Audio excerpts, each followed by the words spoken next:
Hello, everyone.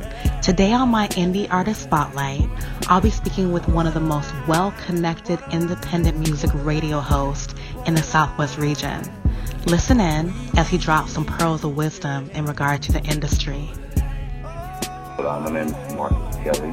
I'm born here in Dallas, Texas, and my music broadcasting program is really based on just helping others here that's trying to get noticed or get some promotion in the music business or entertainment industry as well. I've been working in Dallas here for about 4 years now with this brand that I've created called Illnoise Entertainment, or Illnoise ENT. Okay. And we have a website and an app that you can download and check out more about the company and all the artists that we associate with, that we try to help out, some of the interviews and also some of their music, some of the events that we've hosted, and just, like I said, some of the people abroad that we've got in contact with. Okay. So thank you for explaining that. And I'm always interested in what motivates people to get involved, especially with music. Like, what motivated you to even become interested in music and entertainment? Like, what inspired you and what inspires you now? And has that changed over time? Well, actually, when I was younger, there's a lot of things that inspire me. A lot of the older artists inspire me, like Nat King Cole, Donny Hathaway. It's just some of the older guys that really put their heart into singing. Marvin Gaye, and they just touch people. I like the way that they could touch people with music and with song. I realized at a young age that you can change the people's emotions or feelings with just a song. It's a song for a time, when someone dies or when a child is born, or a happy occasion like a birthday or a holiday or something. So a song can just change the mood of certain situations. So I wanted to utilize that in the way that I helped people as I grew up. Okay, so you were attracted to the sound of like Nat King Cole and Marvin Gaye, that old soulful type of music that makes you feel some type of way. Yeah, well, it just moved my soul. When I heard some of the older singers, the way they expressed themselves with song, and then coming up, and the time I was coming up, it was a lot of hardness going on. And when I was able to look outside of what I was living in and see these guys living their dreams and singing from their hearts about different situations, it kind of helped me to get through the things I was going through and inspired me to want to help others, what I'm talking about. And if not in the same fashion, some kind of fashion, it inspired me to want to help, Okay, to give back to people because of what you've been through yourself. Exactly. Okay, so let's talk about your company. You mentioned Illnoise earlier, and your brand is Illnoise. How did you come about coming up with that name? Because I was looking at your logo, and it's a really neat logo. It's a 6-face with a thermometer, and it's on red, and which I take it means really hot. So are there any hidden messages within that logo? Well, yes. Actually, the logo itself, the thermometer, was actually the downtown ball. It was everybody called Dallas the Microphone City, and so the thermometer was supposed to be the ball that sits in the middle of Dallas, and that's a major representation of all of our artists and artistic work down here in Dallas. And we have places like Deep Ellum and West End where you can go and see some of the historic figures and the places that we're performing at now, and other people have performed as well. And so I try to incorporate Dallas in everything I do, Texas as well. The 6-face itself is just for the simple fact the music down here is sick. And I decided to call it Illnoise because I was born on the street in Dallas, Texas, in a town called Oak Cliff. And it's a street called Illinois. It was Illinois and Bonneville. And so down here we're real particular about the streets and neighborhoods that we're from and what we like, where we come from. So I incorporated that into my business. Everyone was always asking me, "You from Illinois? You from Illinois?" Well, I said, "No, I'm not." I would say, "No, I'm not from Illinois. The street I was raised on is called Illinois, but I just took the I out and just called it Illnoise because the music is so sit down here, and I wanted to incorporate where I come from with the brand also. That's a really neat story. I'm sure you get asked that all the time because it's so unique, you know, having the symbol in the Illinois. So, okay. I'm sure you get asked that 1,000 times. But so it's music. Yes, it's music. There's a lot of talent coming out of Dallas, Texas. I've had the opportunity to speak to a few artists there. And what you were saying about how you have places in Dallas where it's called Microphone City. Yeah. Where a lot of the artists go. Well, that's what we call the whole Dallas area. The Triple D is the Microphone City. And now in downtown where the microphone actually sits, the building actually sits, right down a little ways from it, you have places like the West End and Deep Ellum, the Art District. That's where we ask all the artists here go and perform. And, you know, a lot of different entertainers, you can see them even out on the street playing guitar. You see a lot of people doing graffiti, you know, tattoo artists. It's all kind of art right on one block, you know. Wow. So a lot of different creative people all together in one place. Correct.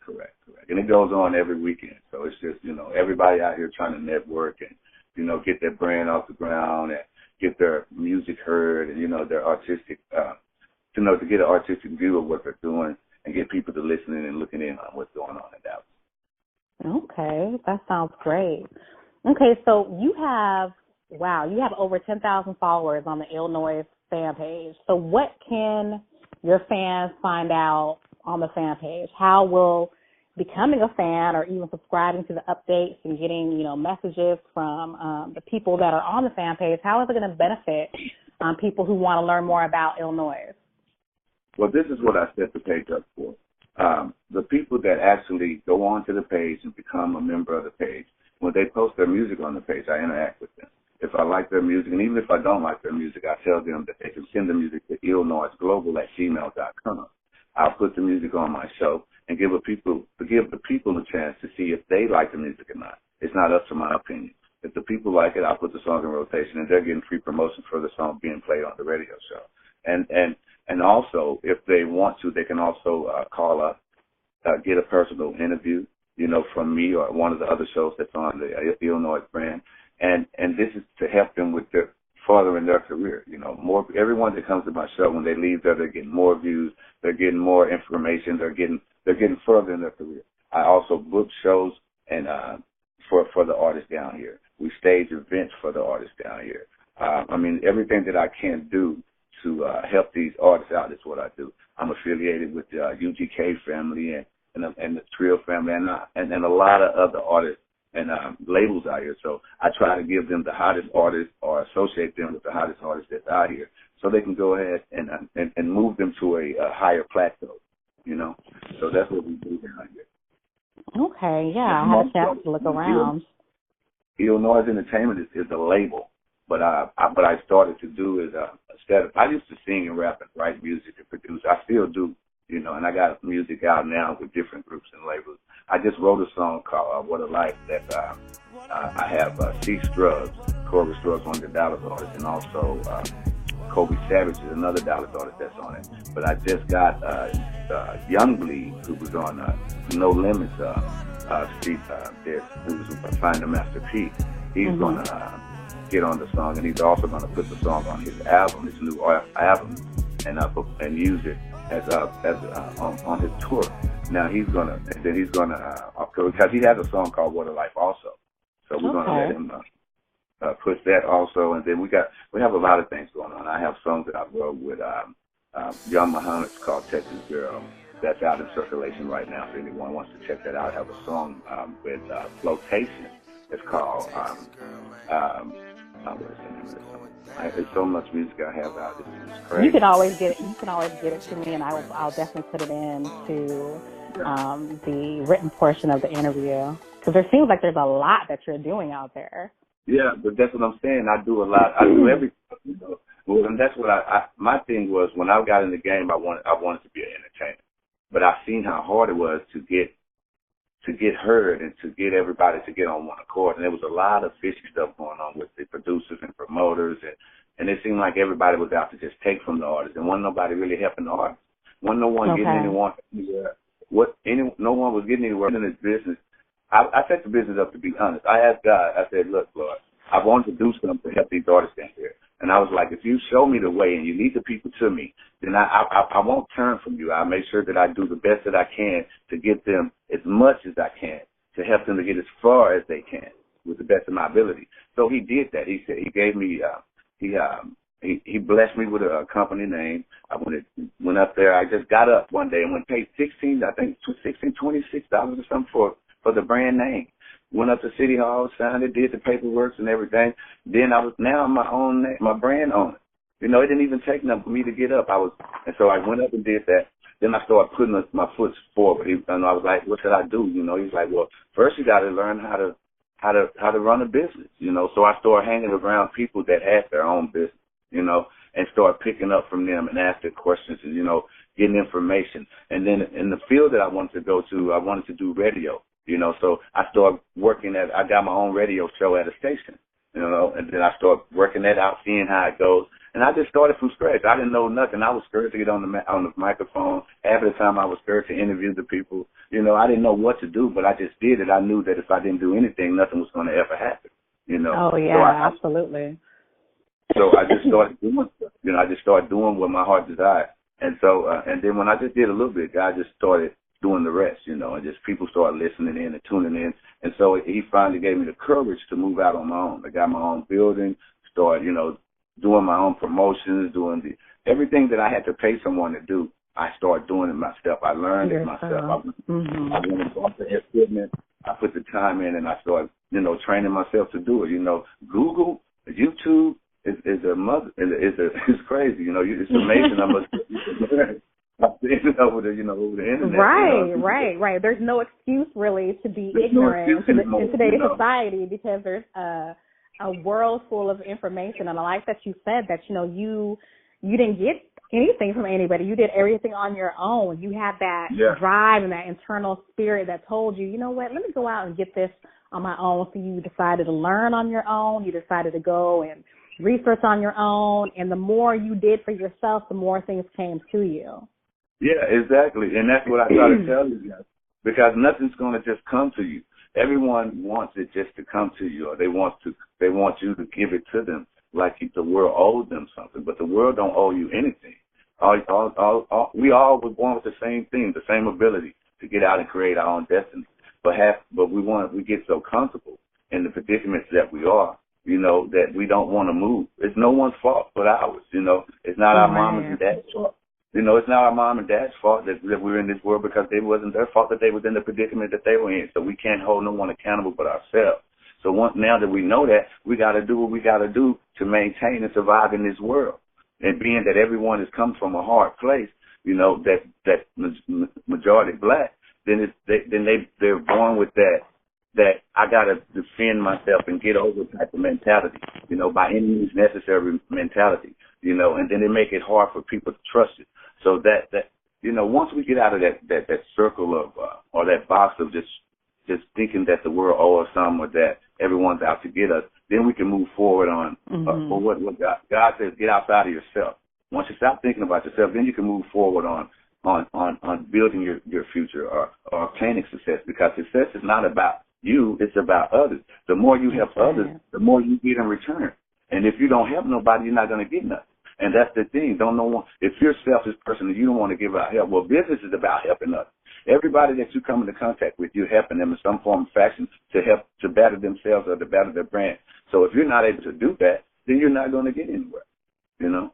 Absolutely. And that's definitely well said. And I like that you explained it the way that you did, because I think part of, I don't want to call it a problem, let's say part of the reason why I believe that people end up going in cycles and cycles and cycles after cycle when it comes to pulling themselves up is because they're not given many examples of what they could or should be doing. And it's accepted as, you know what, I'm just going to be comfortable in this situation and I'm going to keep doing what I'm doing because it's working for me, instead of doing something like you did and deciding one day, you know, I'm tired of this. I want to do something different. I'm going to make a way for myself. It starts with the internal motivation to actually make that happen, because without internal motivation, without a desire, there's not going to be anything that comes out of that. Which brings me to my next question, though, about what you were saying, because I could tell you're really passionate about bringing to light how you can help people. So what is your biggest pet peeve when it comes to someone wanting to get involved with music? Well, my thing is this. It's not the people that want to get involved with music. It's the people that are in the music or that try to get into music. See, this is what we have here. We have a lot of new people that start brands, and they want to get in the game because they see it's an easy way for them to obtain some income. Well, you have people that, okay, well, I own a video camera, so I'm going to go and take pictures of people and take video of people and edit it. Then I can show them that I can help promote them by taking the video and pictures of them and putting it on my page. Or you have people like, well, I can book a show for you. I got these shows out here, and you guys come out and pay $20, and we'll let you guys perform, you know. But this is the thing about that. The guys with the cameras and the pictures, they're taking pictures of you. They're posting pictures of you on their site. They're getting more promotion from taking pictures with you than you're getting from them taking that picture, you know. And so then you got guys, the guys that's in the clubs that's hosting the shows, they're making money from you. You mean to tell me you're the entertainer and you got to pay to get in the club and pay to perform on the show? You know, what are you getting out of it? It's very backwards, isn't it? Yeah, it's like, it's not, the entertainer is not getting paid. They're not really getting the promotion. It's like only people getting paid are the people that's doing the promoting or hosting the show. And it's backwards, you know. And that it makes it hard for the people like me that's actually out helping the artists, that's going to their shows, buying their tickets, promoting their music for free, bringing them on the radio station, giving them interviews, letting people know who they are, what they're about, what they want people to know about their music, you know, what's their favorite color, you know, where they grew up at, who would you like to perform with? If you could perform with anyone in this, business, you know, what do you want people to get out of your music? What makes you different than these other entertainers out there? You know, it's things that people want to know that will make them want to buy your music. Absolutely. You're going to the same club and you're performing in front of the same people. And this is another thing that goes on down here. You have a lot of entertainers that go out and perform at shows, but they're only performing in front of other entertainers. They're performing for the people they're performing to. So no one's there looking at them but the other entertainers. You know? Right.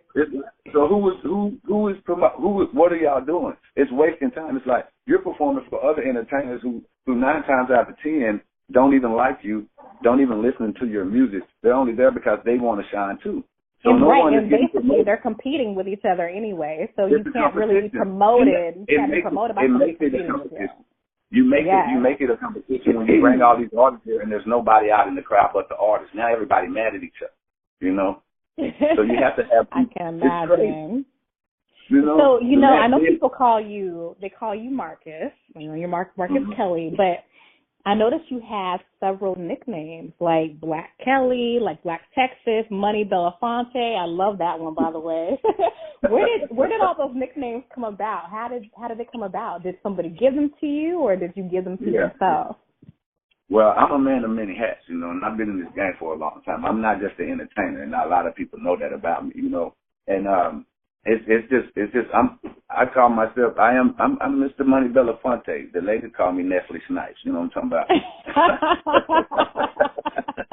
There goes that dark skin and that melanin. Yes, I agree. I can see how they would call you that. But it's just some things that go on down here in D-Town. When I was growing up, you know, we had all kind of nicknames for each other. You know, Juice Jones. You know, Leonardo, the slapper hole. It was just different kind of things. You know, it was a time for everything. It was that Pimp C time, and everybody was just feeling the swag and the jag, and it's just, you know, we were just in that zone. It's just Texas is real down here. Texas is real, so we don't fake it and we don't candy coat it. You know, we just do it like the T.I. is. You know, and that's what's hard for people to accept. It's hard for people to accept that you can be street and have sense too. But that's just where we was brought up, you know. We was brought up like that. You know, we had to go to school, but still we had to get it how we got it, because wasn't nobody going to give us nothing. And the real G's out here, we struggle enough to know that you just don't, there's certain things you don't do. It's the way that you act in this game. And somebody has to call them out. If I don't do it, ain't nobody going to do it. So I feel the God put me here to address situations so the fake could be exposed. And the real can go ahead and you can go. Right. And so that's what you do a lot on your show. The show's called Talking to Texas, and that's part of the Illinois Radio.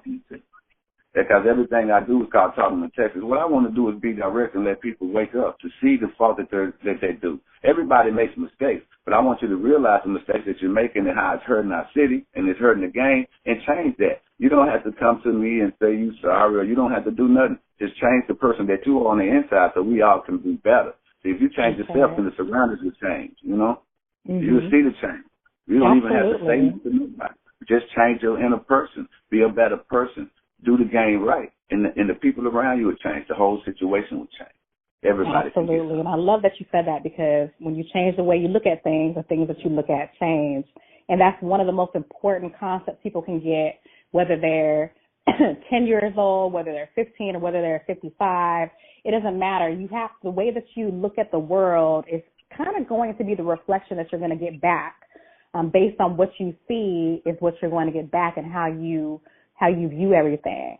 So I like that you said that too. So you talked about how, you see a lot of artists getting together to do shows, but it's a bunch of artists together, like performing for each other. So what advice do you want to give new and upcoming artists, and why is your advice important? Well, my advice is important. It's because I'm an artist also. I was an artist also. I don't want to be an artist anymore. That's why I built this thing that I have now, to sit in the background and be the guy that calls the shot. Because being an artist causes you to lose a major part of your life, because you waste most of your time dodging fake people and getting entwined with people that really don't have the best interest for your outcome. So what happens is, you either get with them and you make them money, or they entwine you into some kind of contract to where they sign you and you sit on the back burner because they have other artists. They have too many artists to work with, so you sit on the back burner. And then you start losing your following because you're not doing anything. And so you end up stuck in a contract that you have no say-so over, because you didn't have your lawyers look over the paperwork, and you didn't set no time for them to actually put some money behind the project so the project can actually do something. You just signed the contract so you can be signed to a deal. You tell somebody you got a deal. And it was so many artists down here just talking about getting a deal that it was going crazy. Nobody wanted to be independent no more. Everybody just wanted to have a deal, because I feel people run the deals because they don't have enough information or other thoughts inside themselves to look into the things they need to do to push themselves. You don't have to have a record label behind you. You really don't. But if you want to share your money, then by all means, get you somebody. You know what I'm talking about? So don't get with Illinois. Don't get with Illinois. We'll take some of your money, But if they want to get it good. But, so that's great advice for somebody, because in order for them to do what they're supposed to do and get the kind of following that they want to have, basically what you're saying is you can't be sitting on your butt. You got to get up. You got to get up and do some work. You got to put some work behind it. And that's why I've been having this business for 4 years. I don't have an artist. I haven't signed the artist for the simple fact. It's just if I wanted to make some money, I could sign myself. I don't want to take money from nobody, and I don't want to have nobody wasting my time. And and it's a lot of that going on also. If you ain't straight and you got a record, and you shot 15 people and robbed 42 stores, you gang banging and shit, you ain't gonna be able to do this. Then don't waste anyone's time. And no one's gonna put no money behind you if they fear that they're not gonna gain off their investment. That's stupid thinking. So if you're really looking for a deal, then make sure that you're going to come to the table correct, or you're going to be really wasting your time. What's your most memorable guest that you've had on your show that you can think of, and why can't you forget about them? Well, the most memorable guest on my show would be, let me see.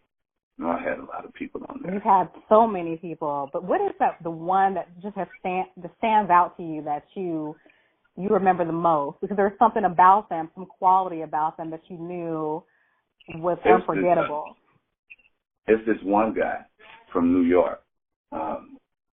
His name slipped my mind, but he was a cool brother, you know. And we were talking on the show. I would have to pull up his name. I had never seen him, and we were talking. He came to my show. I talked to him. He came down. I don't even know how. I can't even remember how we got connected for him to come to my show. But the guy came down, and he was just a cool dude. Oh, smooth black brother too, man. And he had some dope music. But what got me was his mind.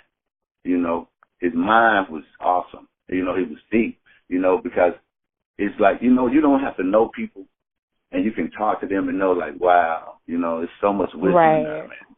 You know, there's so much wisdom that needs to be tapped into. And this guy had so much wisdom, man, and it's like we connected. Like everything that I said, he was already there, but on his level, you know, on the way he thought about it, and it kind of helped me. It kind of helped me, you know, figure out some of the things the way I thought about it, because everybody have a different way of thinking, you know, and sometimes it takes that iron to sharpen iron so everybody can get a straight way of thinking, you know, and so it was good. The convo that we had was real good. You know, we talked about the black lives and black men's, you know, responsibility and the things that's going on now with the situations of the murders of black people, and not only that, man, just the world in the general, how the hate and how it seems like so much hate is being pushed in front of us, and, you know, so much evil is being forced down our throats. So even the kids are acting like they're freaking little demons now. They're acting so grown. I remember when I was growing up, kids used to grow up, and you'd be like, wow, they're growing up fast. But now, that I look at these kids now, they're growing up way faster than the kids that I knew. Oh, yeah, definitely. I mean, so this guy that you're talking about, he not only had the talent for music and creativity, but he also was intelligent. And those two things are really important. Intelligence and creativity, you can go so far with just those two things alone, because if you're creative, you're already making a way for yourself because you're constantly thinking about the next big thing for yourself. Exactly, but he was so focused, you know. He knew what he wanted to do. He knew how to, you know, what steps he had to take. But he was such a humble guy, and he just spoke so freely about, you know, really how he felt. A lot of guys I get in there, and we talk about nothing but, you know, the normal things that goes on in the gangster's paradise or whatever, you know. But these guys. This guy came in, he really had some in-depth conversations. And a lot of guys, they come through that door, you know, whether they know it or not. They come in, you know, and they're changed. When they leave that door, the conversation level that we have, it changes them, because now they're thinking about, wow, I can really make a difference. I'm not just an entertainer. Right. You know? And you know, and the things that I say really, it affects people, you know. And so I just try to broaden their horizon and let them know, man, you know, that we are being watched. You know, and then we do make a difference. We do make a difference, but in order for us to make a change, we have to lead by example. Yeah, that's so true. And I like what you said about how when you have an artist come to your show, that a lot of them leave out the door and they're a changed person. Not in the sense that they're going to get right out there and just change the whole lifestyle, but what I think you mean by that, and correct me if I'm wrong, is that once you have knowledge in your mind, and once you have expanded your mind to accept a certain point of view that now becomes your own because you actually believe that yourself, you can never go backwards after that. It's like a balloon. Once you inflate it, you know, it's already there. It's like you already reached to a certain point of knowledge. You just want to keep growing and growing, so you can't go back to your old way of thinking. It's not really even possible at that point. Exactly. And I also try to incorporate kindness. You know, when they come to those doors, I try to show them a kind of kindness that they don't normally get on a day-to-day basis, you know. I show them, I go above and beyond my Call of Duty of promoting their music, letting them, to get them to be heard, you know, and putting them in the people's faces that need to see them, you know, and you know, I do a lot of things for them, for us, the photo, the pictures, the video, the little commercials and stuff that the average person would charge them an arm and leg for. But I do it because of the love of the game, you know. And I want them to know that a lot of the stuff I do it's for the love of the game. It's not even work for me. I be up half the time, all the time, just working because I love what I do. Because you love what you do. You're passionate about it. What are you most proud of, Marcus? I mean, what moment in your life, it could be related to the music or even in your past or something that you went through, but what are you most proud of? The thing that I'm most proud of is that God allowed me to live this long. I'm proud that God allowed me to see my wrongs and try to correct them before I'm gone. Okay. You know? Okay. I'm proud that I survived my adolescent years of foolishness. And now I'm a man. I'm a man and I see fault in my actions. So now that I'm yet alive, I can now try to correct those faults or try to make a difference. As much difference as much trouble I cause, you know? That's right. How can people find you on social media? Shout out all of your handles. Well, my website is illnoisent.com. My Facebook page is Marcus Kelly. You will see the logo on there. I have about 4 or 5 of them, but you could just click on the one with the logo, and I'll be there to accept your friend request. Instagram is illnoisent, Mr. Black Texas, I think, and you can always email me illnoisglobal@gmail.com. Okay. And before we go, I have to ask you this question because I'm just interested, but I know you know a lot about Dallas because you grew up there. So what is your favorite restaurant out there? Because I'm keeping notes of all this. In case I'm out in Dallas, I want to hit up a place. Where would you recommend that I go? In Dallas, you need to try. Well, you know, Dallas, we like our barbecue down here. You know, I know that they say that the main thing in Texas is tacos. I can't believe that because I've been down here and barbecue in my life. Yeah, if you look up the statistics, they say it's just a taco state, but it's I don't know. But I guess it's because we have all these taco places around here. But barbecue, if you want some good barbecue, and you come down here to Texas, basically any other places you go in are pretty good. But if you want some great barbecue, then you could try out, this particular place I go to over here. It's called Hams. And the one I go to over here, the one I go to in Mesquite is awesome. And they have some pretty good barbecue. But I don't know. I could tell you a million places, man, that you may want to go. I'm going to to that Hams place you told me about because that's the first thing you mentioned. All you got to do is just look for a pink pig on the top of that. It's Hams. They're going to hook you up. They're going to hook you up, man. They got some pretty good stuff. But I know Hardeman's Barbecue.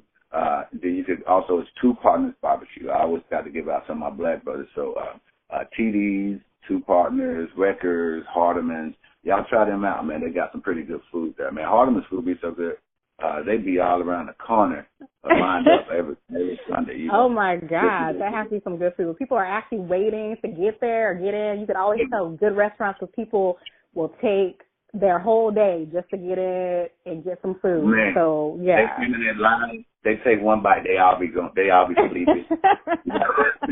That